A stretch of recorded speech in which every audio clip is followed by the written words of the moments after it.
The wind cut through the outpost like it had a score to settledry, gritty, and loaded with judgment. Dust curled through the cracks of the prefab bunkers and scattered across the parade ground in little devil whirls. The sun hadn't climbed high yet, but the heat already pressed down like a warning. Basecamp Echo wasn't built for comfort. It was where edges were sharpened, where the loud survived, and where legends were carved out of blood, not talk. Here, names meant everything. Rank meant more. And reputation? That was currency. So when the supply truck hissed to a stop just outside the motor pool, nobody expected much. It was routine, crates, parts, maybe some fresh-faced recruits looking for someone to salute. But what stepped down from the back of the truck wasn't routine, not by Echo's standards. She was short, maybe 5'5", but moved like someone taller. Civilian clothes clung to her slight frame. A faded gray hoodie, hood up, sleeves pushed to the elbows. Scuffed tan boots, steel-toed, the kind you don't get from a PX. A worn black satchel slung low on her side, beaten up by years of weather and time. No name tag, no badge. No standard issue anything. Just the wind at her back and her hands tucked into her pockets. Eyes followed her immediately. Suspicious, amused, disbelieving. One or two privates whispered and smirked. But the real reaction came from the center of the parade field where the morning drills were underway. Sergeant First Class Mason Drake stood like a mountain in digital camo. His sleeves were rolled up to show the snake and skull tattoos on his forearms, his voice already hoarse from barking orders all morning. Drake wasn't just respected, he was feared. Word was he once made a recruit cry just by reading their evaluation. A career soldier with 3 deployments, 3 medals, and 0 tolerance for anything that didn't look, act, or breathe like it belonged. He saw her, and something in his face twisted like a lion spotting a house cat in the middle of the hunt. "You lost, sweetheart?" he shouted across the field, voice slicing through the noise. Everyone stopped. Even the wind seemed to hold its breath. She didn't answer, just kept walking, straight toward the training zone. No hesitation, no side glance, no salute. That got him moving. Drake stomped across the field, boots hitting the ground like hammers. He closed the distance fast, stopping a few paces in front of her. "Hey, I'm talking to you. This ain't a charity drive. This is a military operation. You come strolling in here in that hoodie like you're dropping off soup cans?" Laughter rippled through the crowd. She stopped, lifted her chin slightly, not in defiance, just acknowledgement. Her eyes were calm, gray, cool as slate. Drake stepped closer, practically spitting the next line. "I don't know who the hell signed you in, but until you've got stripes or a name I can read, you're just civilian baggage. Get off my field." The woman looked at him. Not up, not down, just level. Then she said it. "I'll see you tomorrow." That's all. No anger, no explanation. She turned and walked. Her boots kicked up little swirls of dust as she crossed back toward the barracks like nothing had happened. Like she hadn't just been publicly humiliated by one of the most brutal men on base. Behind her, the laughter grew louder. Soldiers shook their heads. Some mimicked her words under their breath, mocking her voice. "I'll see you tomorrow," one recruit snorted. "What's she gonna do, bring coffee?" But near the comms tent, an old radio tech quiet, balding, with fingers stained from solder, watched her retreat with narrowed eyes. His coffee trembled slightly in his hand. He didn't laugh. Didn't speak. Just whispered to no one in particular. No one says that unless they know they're coming back different. And for the first time all morning, the wind changed direction. Night fell hard over Basecamp Echo, the kind of black that swallowed sound and made even tough men think twice about stepping outside alone. The wind had died down, but a strange pressure hung in the air like the base itself was holding its breath. Normally, evenings at Echo were filled with the dull noise of life, clanking mess trays, murmured jokes, poker games, the occasional drunken snore. But tonight, it was different. Tight conversations, low voices, too many heads turning toward the same empty bunk room at the edge of the barracks. The one assigned earlier that day to a woman nobody knew. She hadn't been seen since the morning incident. No one saw her eat, didn't spot her in the showers, didn't hear her boots in the hall, just gone, like dust blown under the door. But her name, if you could call it, that was starting to stir things up. It started with a tech corporal on night duty, eyes bleary, shoulders hunched over a flickering monitor in the operations room. He was doing routine clearance audits, basically paperwork with a pulse. Except one file caught his attention. Not because of what it said, but because of what it didn't. No photo, no full name, just a black bar labeled Astra 7. Status, active. Missions completed. 42. Everything else? Redacted. The corporal tried to flag the file for deletion, but the system froze. His terminal flickered, then kicked him off completely. In the corner of the screen, a phrase pulsed once in red: Access denied, level 7 plus, report breach. He didn't speak for the rest of his shift, just sat there, blinking at the screen like it had growled at him. Across the base, in the radio shack, a new recruit PFC Juno Keen found herself bouncing back an encrypted signal that refused to reroute. The code on it was something she'd never seen before. It looked like an auto-generated ping from deep command archives, but it was asking for something weird. Biometric voice print confirmation. The destination tag? Astra 7. When she ran a diagnostic, the override protocol that came back wasn't Echo's. It belonged to Command Authority Tier 0. She backed away from the screen like it might explode. Her CO came in 10 minutes later and found her sitting on the floor, pale and shaking. She didn't even try to explain.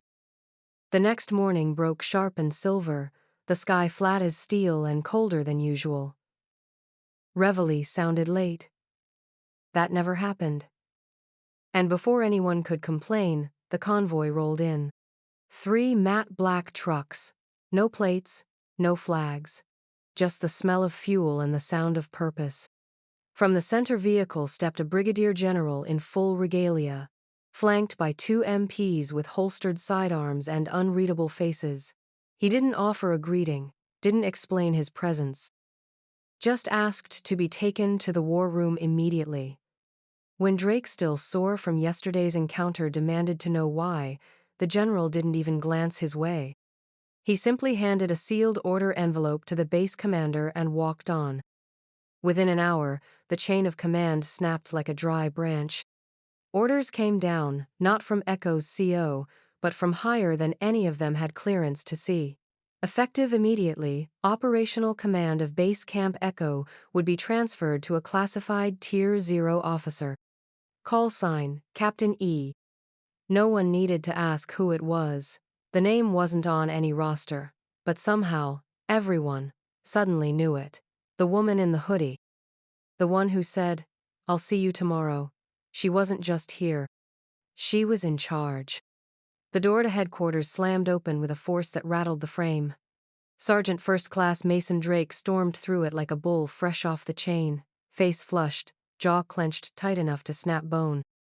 Officers at nearby desks paused mid-conversation. A staff sergeant accidentally dropped a clipboard. Drake didn't notice. His boots slammed against the tile floor as he marched straight into the inner command office, ignoring every protocol, every rank, every warning look thrown his way. Inside, the air was thick with tension. A few high-ranking officers stood in silence, gathered near the long strategy table.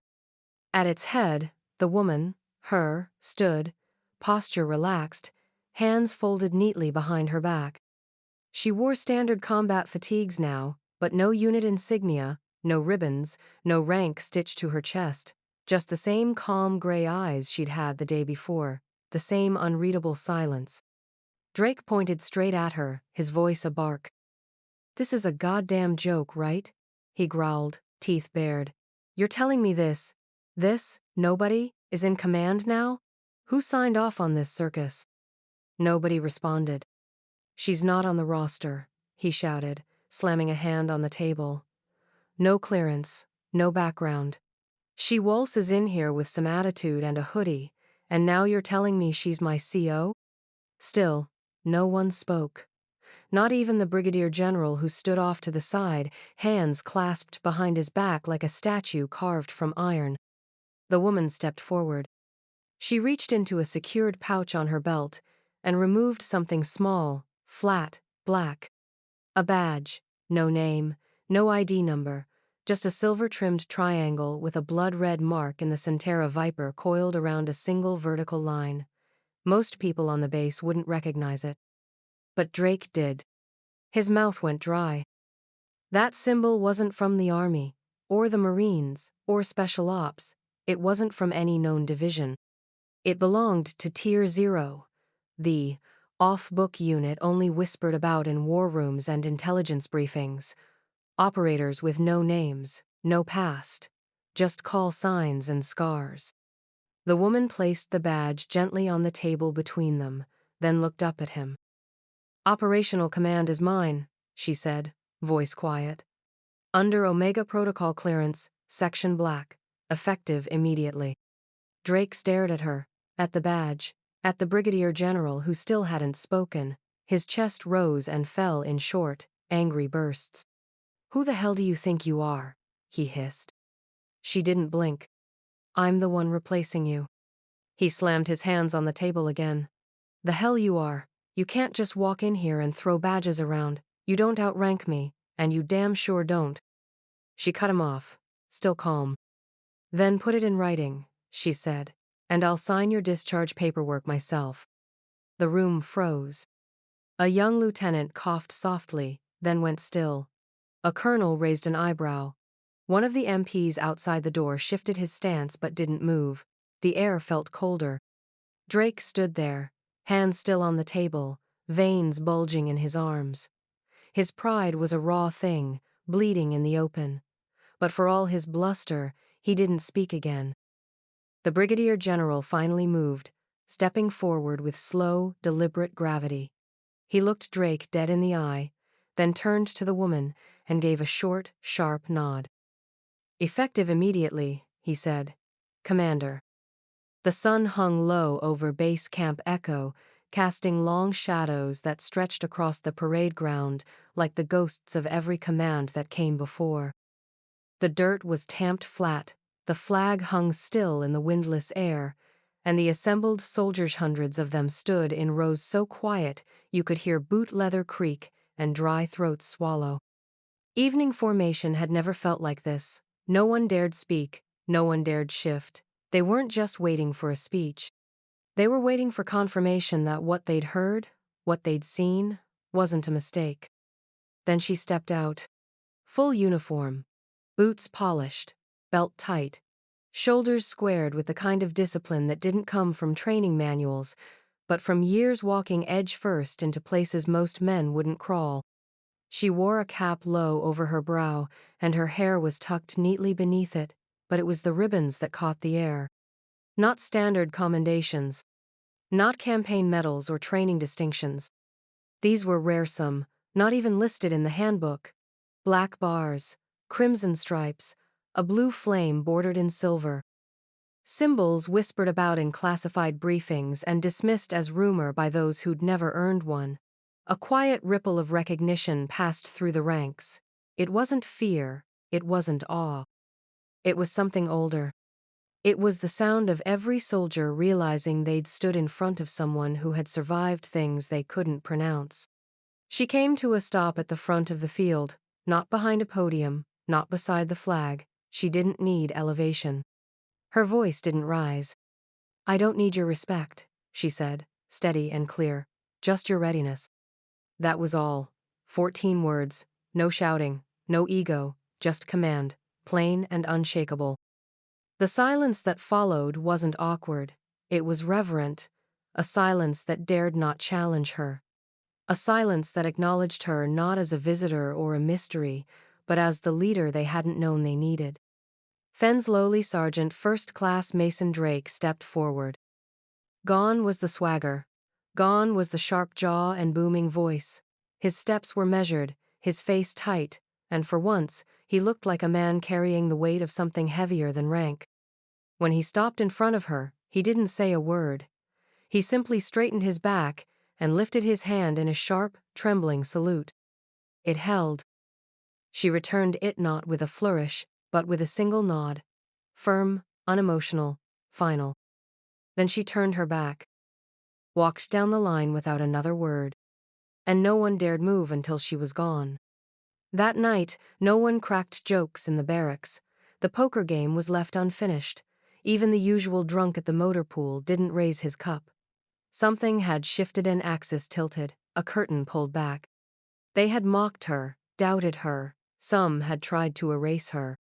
But she hadn't needed to fight back. She just stepped in with nothing, and revealed she'd had everything they couldn't see. From that moment forward, Base Camp Echo wasn't the same. It belonged to her now.